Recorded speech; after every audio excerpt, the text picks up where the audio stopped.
Boas-vindas a todas, todos e todes.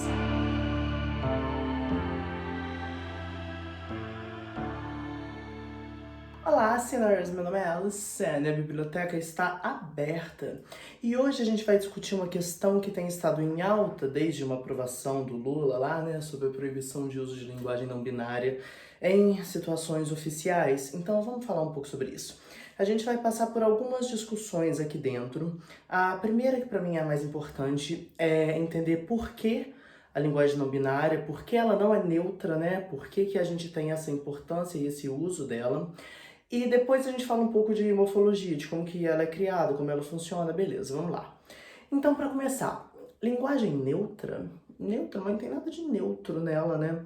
Quando a gente propõe uma linguagem não binária, uma LNB, uma linguagem que extrapole os paradigmas de gênero binários, a gente está exatamente construindo algo que é altamente político. Mas atenção, o masculino e o feminino também são altamente políticos. Quando a gente pensa no uso de linguagem, qual é a relevância aqui da discussão? A linguagem autoriza o que pode ou não existir no mundo. E, inclusive, vai autorizar quais corpos podem ou não existir.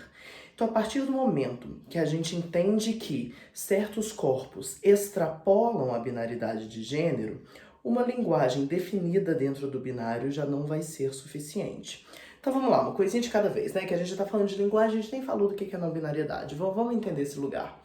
A gente tem um vídeo aqui no canal, que é o Não Existe Sexo Biológico, que vai demonstrar como essa construção do sexo é derivada de um sistema cultural. Essa binariedade, homem e mulher, é construída histórica, socio e culturalmente. Tanto que se a gente pensar nas sociedades da América anteriores ao domínio europeu, se a gente pensar na África anterior ao processo de neocolonização, a gente vai ver que muito poucas dessas sociedades seguiam um sistema de gênero binário. Se a gente pensa, por exemplo, no México, na realidade das muxes, as muxes sempre foram esses corpos que extrapolavam as ideias de homens e mulheres. E esses corpos, em muitas das sociedades, não eram oprimidos. Na verdade, muitas sociedades os entendiam como se eles fossem xamãs, como se eles tivessem uma conexão diferente com o mundo espiritual.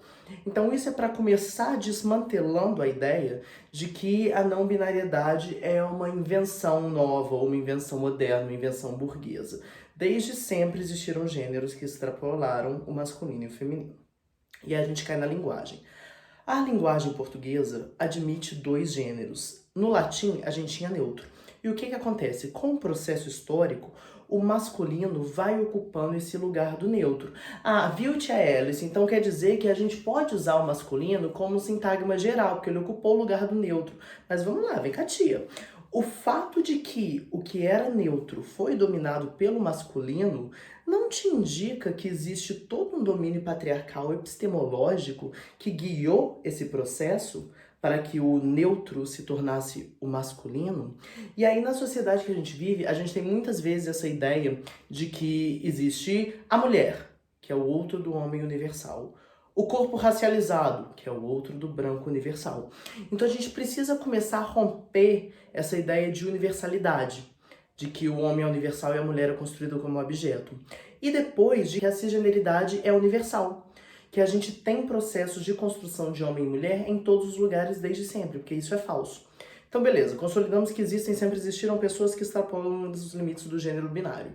Mas quando a linguagem é binária, a esses corpos não é admitido uma existência plena.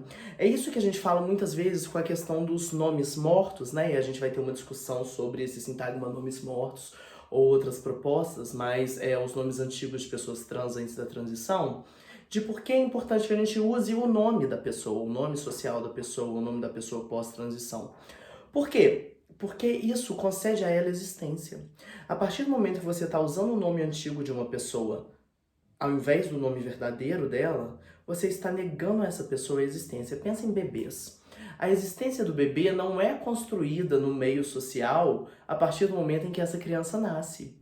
Desde o momento que ela é nomeada, ai meu filho, olha, estou grávida, vai nascer Apolo. Desde o momento que eu falei Apolo, ele já tem uma existência no mundo, por mais que esse filho nunca venha a nascer, por mais que eu tenha um aborto, e aí o Apolo nunca veio a existir, mas todo o conceito em torno dele existe, que a linguagem dá direito a existências. Então, por que surge a briga pela linguagem não binária? Primeiro que essa discussão não é nova. Já tem algum tempo em que se problematiza o masculino universal. Algumas teóricas feministas, igual a gente tem uma professora aqui no FJF, Ana Beatriz, que já faz isso há anos, usam o feminino geral. Então, ao invés de falar boa noite a todos, de uma maneira generalizada, fala boa noite a todas. E aí é muito engraçado, porque os mesmos homens héteros que vão reclamar de esse povo não binário também quer que a gente fique usando o mimimi dele, sei lá o quê. Você já tentou chamar um hétero no feminino? É um escândalo. Enfim. Então, a gente tem essa consolidação de um feminino neutro em uma briga pelo direito de domínio numa sociedade patriarcalista, numa epistemologia masculinista. E o que vai acontecer nos anos recentes é que vai se desenvolver uma linguagem que se propõe não binária, não neutra, lembrando, não existe linguagem neutra, e que vai tentar fazer com que esses corpos que extrapolam a binaridade de gênero possam ser incluídos na materialidade da vida. E aí, o que acontece quando a gente tem uma posição do Lula, por exemplo, nessa ideia de que a gente não pode usar isso em documentos oficiais? Quer dizer que certos corpos estão condicionados a não poder participarem do sistema legal. A gente está excluindo vidas. E aí, se a gente pensa aqui em corpos que importam, né, Judith Butler, ou até a vida precária, quais corpos podem morrer, o genocídio que está acontecendo em Gaza, o que realmente vale? Tem certas vidas que não valem. E a partir do momento que a gente exclui uma linguagem que potencializa a existência dessas pessoas dentro de um sistema legal político, a gente está excluindo a possibilidade de que essas pessoas possam existir nesse meio político. Então, por isso que a ANTRA, inclusive, já se manifestou contra essa decisão do Lula. E é muito importante que a gente continue brigando pelo uso dessa linguagem. E, gente, ela já acontece. Ela acontece em meios sociais. Quem aqui... Eu sou drag. Quem é que assiste Drag Race, né? Porque quem vê drag gosta de ver Drag Race porque acha que só existe drag Race. A drag queen fala todes. A drag queen fala sejam bem-vindos a Drag Race Brasil. E ela tem, inclusive, o uso de LNB com Dudu Bertolini, né? Então, isso já está acontecendo. E é importante, se vocês têm conhecidos não binários, que vocês tentem empregar isso. Ai, tia Alice, mas é muito difícil. Como que eu vou aprender isso? Você não aprendeu a falar pix? Não aprendeu? Você acabou de inventar. Se você consegue falar pix, você consegue falar eu, tá? Só que pra você não é relevante. É um sistema de opressão necessário de eu preciso que esse corpo não tenha direito a existir. É igual quando você conversa com pessoas trans que têm passabilidade e elas falam como ninguém erra o pronome delas até descobrir que elas são trans, e aí começa a errar o pronome. É tipo assim, mas você já me chamava certo. Por que agora você tá errando? Porque é um sistema de opressão. E existem corpos que dentro de uma ideia cisgênera, patriarcalista, masculinista, devem ser oprimidos para que o sistema possa continuar. Embora, no final desse ano, a gente fazer um vídeo sobre como esse sistema já ruiu. A heterossexualidade já acabou, mas isso é para outro vídeo. Então, beleza. Então, entendemos que a linguagem não binária existe com relação a esses corpos que extrapolam a binaridade de gênero e que ela é importante para que eles possam existir no meio social. E que também ela se propõe uma possibilidade de luta contra o masculinismo universal, né? Romper essa ideia de que o masculino funciona como neutro, porque ele não funciona, ele só reinstaura uma dominação patriarcal. Beleza. Então, como se constrói a linguagem não binária? Olha só. Por um lado, a gente tem, inclusive, como usar termos que não são marcados por gênero.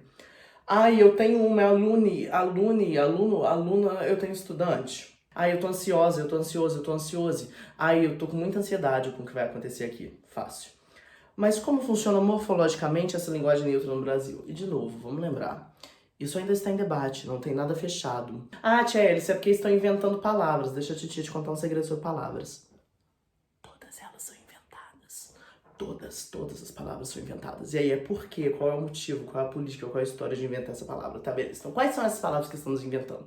No inglês é muito mais fácil, né? Porque você tomou o they, them como um sintagma neutro, que ele já era usado em inglês. Ele sempre foi usado como sintagma neutro. Se eu falo, quem deixou essa mochila aqui? Entrega pra ele, ela, ele, quando você ouvir. Oh, who left this backpack there? Just give it back to them when they arrive. É um sintagma singular que está usando they para marcar neutralidade de gênero, certo? Show. Em português isso não acontece.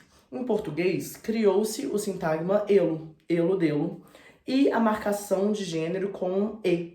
Então, professor, professora, professore. Tia Alice, mas professor não tem nem marcação de gênero? Tem sim. Porque a gente pode não falar professor ou, mas a gente tem aqui um sintagma nulo que está marcando esse gênero. Porque você fala professor, senão vai pensar numa mulher. Então já tá marcado o sintagma de gênero, tá?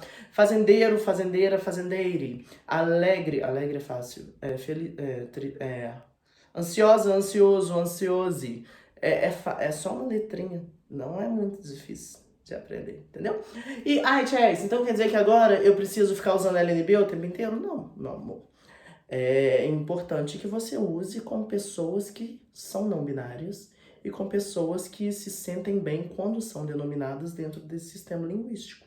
Porque isso ajuda a conceder existência para corpos que normalmente vão ser oprimidos e vão ter a sua existência negada no meio. Entendeu? É só isso. É simples. A gente não vai muito aprofundar aqui porque eu quero dar essa base. Eu acho que às vezes as pessoas têm os argumentos idiotas, tipo, ah, mas agora estão inventando palavra, ah, mas nunca existiu pessoa não binária, uma invenção moderna. Isso é um comentário burro, né? Aí a gente precisa dessa base pra gente poder bater esses comentários burros. Tá? Tem um professor maravilhoso, o Iramelo, lá do Nordeste, que está estudando LNB. E é muito interessante, a gente tem pessoas fazendo pesquisa acadêmica, pesquisa científica. Tá, ninguém tá inventando baboseira não, tá bom? Então é isso. Então vamos entender direito o que a gente tá falando, pra depois não falar merda na internet. E a gente que é transviado, que tá nessa existência, que tem pessoas não binárias em torno da gente, vamos aprender como combater esses comentários, como ter argumento, como demonstrar que é uma ideia burra, que as pessoas não binárias nunca existiram e que a linguagem não é política, porque isso é burro, né? Então tá bom, gente. Então, no vídeo que vem a gente fala de outra coisa, tá? Só uma base mesmo, que a gente tá tendo que começar na base, que as pessoas andam muito